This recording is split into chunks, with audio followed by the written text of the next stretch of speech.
dünyanın çok zor bir süreçten geçtiğini hepimiz görüyoruz.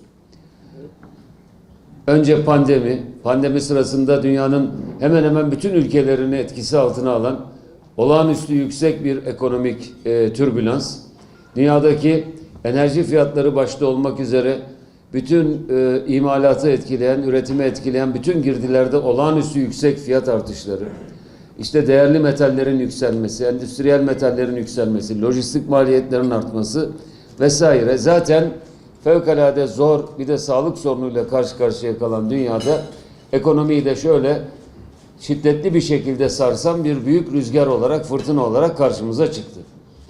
2000 yılı bu anlamda bütün dünya ekonomileri, Türkiye ve Çin hariç bütün dünya ekonomileri bildiğiniz gibi negatif bir büyüme, yani küçülme gösterdiler. Türkiye 2021 yılında ise bütün dünyadaki ekonomilerin çoğundan ciddi şekilde pozitif olarak ayrıştı.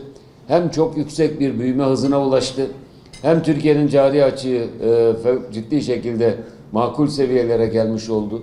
Türkiye büyük bir ihracat çıkışı yakalamış oldu vesaire.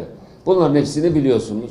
Ve tabii ki bu arada diğer ülkelerde olduğu gibi Türkiye'de de başta enflasyon, hayat pahalılığı olmak üzere, üretim maliyetlerindeki artışlar olmak üzere vatandaşlarımızın günlük hayatını etkileyen ve maalesef hayat standartlarını olumsuz yönde etkileyen bir takım gelişmeleri hep beraber yaşadık, yaşıyoruz. Bu anlamda da halkımızın çektiği, eğer güncel hayatın içerisinde bazı sıkıntılar varsa, bunların hiçbirisini göz ardı etmeden, bunların hepsinin nasıl çözülebileceğini ortaya koyuyor ve elimizden geldiğince, eskilerin tabiriyle alakaderil imkan, eldeki imkanlar müsaade ettiği oranda bunları çözebilmek için gayret sarf ediyoruz. Bundan sonra da sarf edeceğiz. Amacımız vatandaşımızın bu sürecin geçici olduğunu biliyoruz.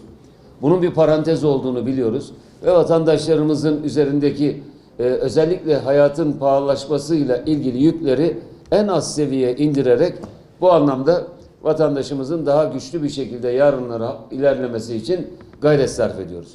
Sizi temin ederim ki eğer Türkiye bu saydığımız ve diğer alanlarda güçlü bir şekilde ayakta duramazsa, Türkiye'ye de hani demin söyledim, içecek yarım bardak temiz suyu Türkiye'ye bırakmazlar.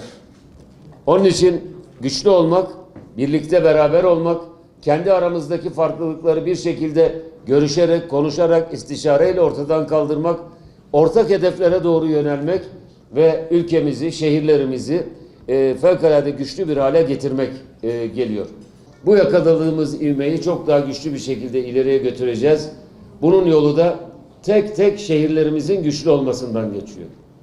Eğer Batman güçlü olursa, bu söylediğimiz alanlarda eğitimiyle, sağlığıyla, ekonomisiyle, teknolojisiyle, kardeşliğiyle, barışıyla, istikrarıyla Batman güçlü olursa Türkiye güçlü olur.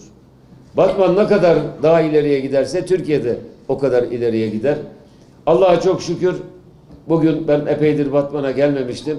Ama Batman'da gözle görülür, elle tutulur bir huzuru görmüş olmaktan dolayı büyük bir memnuniyet duyuyorum.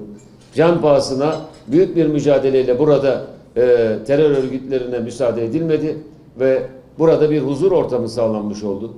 Huzur ortamının olduğu yerde ekonomi de olur, eğitim de olur, sanat da olur, kültür de olur. Herkesin kendi fikrini anlatabileceği sivil toplum çalışmaları da olur.